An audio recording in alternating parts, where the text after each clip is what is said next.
عمرك حسيت إنك لوحدك في رمضان؟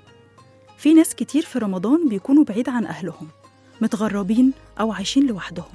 يمكن الأكل موجود، لكن الإحساس باللمة ناقص.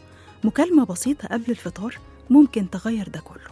صوتك، ضحكتك، أو حتى مكالمة فيديو تخليهم يحسوا إنكوا قاعدين مع بعض على نفس السفرة. اللحظة دي مش مجرد اتصال، هي رسالة إنك موجود معاهم حتى لو المسافة بعيدة.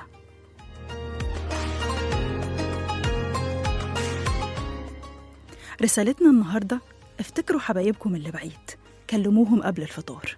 يمكن المكالمة دي تديهم إحساس بالدفء، تخليهم يحسوا إن رمضان جمعنا رغم المسافات. واستنونا بكرة، ودايما يا رب متجمعين على الفطار.